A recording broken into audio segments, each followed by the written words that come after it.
আসসালামু আলাইকুম ভিউয়ার্স, আশা করি সকলেই ভালো আছেন।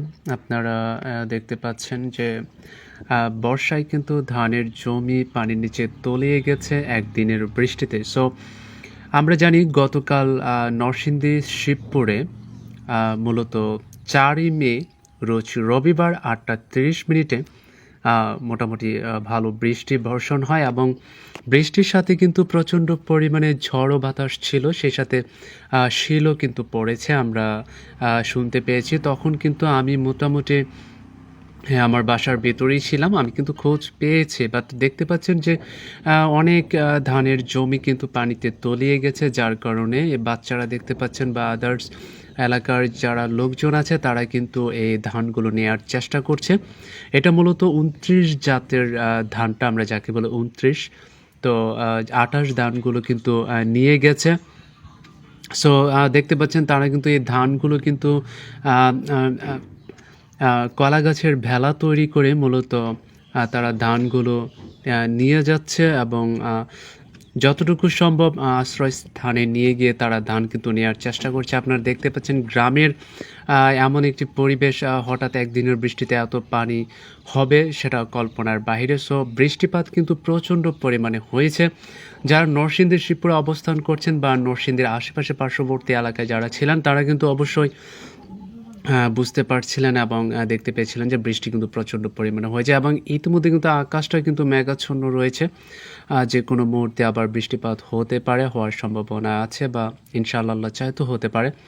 দেখতে পাচ্ছেন ভেলা দিয়ে কিন্তু ধানগুলো নিয়ে যাচ্ছে উপরের দিকে, যেন পানির যেন ছুঁতে না পারে। সো গ্রামের এমন একটি চিত্র তুলে ধরার চেষ্টা করেছি আপনাদেরকে দেখানোর জন্য যে কীভাবে কৃষকরা জমি থেকে ধানগুলো উৎপাদন করেন। মূলত সেই চিত্রটাই তুলে ধরার চেষ্টা করছি। আপনারা দেখতে পাচ্ছেন যে আকাশটা খুবই মেঘাচ্ছন্ন একটা পরিবেশ। দেখতে পাচ্ছেন যারা মহিলারা আছে, পুরুষ, তারা কিন্তু ধান নেয়ায় ব্যস্ত আছেন এবং আশেপাশের পরিবেশটা কিন্তু মেঘাচ্ছন্ন এবং শীতল একটা পরিবেশ বয়ে গেছে। দেখতে পাচ্ছেন রাস্তাঘাট, গাছপালা কিন্তু একদম পরিষ্কার পরিচ্ছন্ন হয়ে উঠেছে। এতদিন কিন্তু প্রচণ্ড পরিমাণে গরম ছিল, যার কারণে কিন্তু আবহাওয়াটা, তাপমাত্রাটা বৃদ্ধি প্রচুর ছিল। আপনারা দেখতে পাচ্ছেন বাতাসটা কিন্তু এখনও বইছে। আশেপাশে কিন্তু গাছপালা বা কলা গাছগুলো কিন্তু ভেঙে পড়েছে এবং কিছু কিছু জায়গায় আমি দেখেছি যে অনেকের যাদের কলার জমি আছে তাদের কিন্তু মোটামুটি বেশ ভালো ক্ষতি হয়েছে।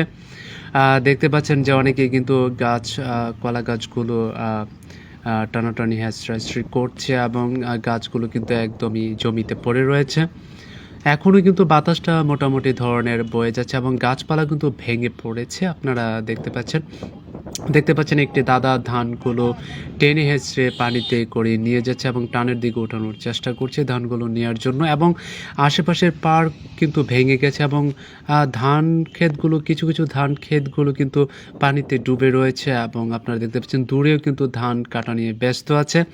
এমন একটি পরিবেশ মোটামুটি গ্রামের মধ্যেই কিন্তু এটা মূলত ঘটেছে। বাট এটা কিন্তু হাওড় কোনো অঞ্চল না, জাস্ট এটা একটা মরা নদী ছিল, বাট এটা এখন শুকিয়ে জমিতে পরিণত হয়ে গেছে। বাট এখন যারা জমি চাষ করছে মূলত একদিনের বৃষ্টিতে কিন্তু জমিগুলো ভরে গেছে এবং দেখতে পাচ্ছেন উপরের যে জায়গাগুলো তা ভেঙে পড়ে যাচ্ছে দিন দিন এবং আশেপাশের পরিবেশটা কিন্তু মোটামুটি সুন্দর একটা পরিবেশ হয়ে উঠেছে। এবং আপনারা দেখতে পাচ্ছেন কিন্তু দুটো ভাইয়া এবং তারা কিন্তু ধান কাটা নিয়ে ব্যস্ত আছেন এবং অনেক মুরব্বী লোক কিন্তু বাজার থেকে তারা বাড়ি ফিরছেন বাতাসের মধ্য দিয়ে, তারা কিন্তু হ্যাপিনেস।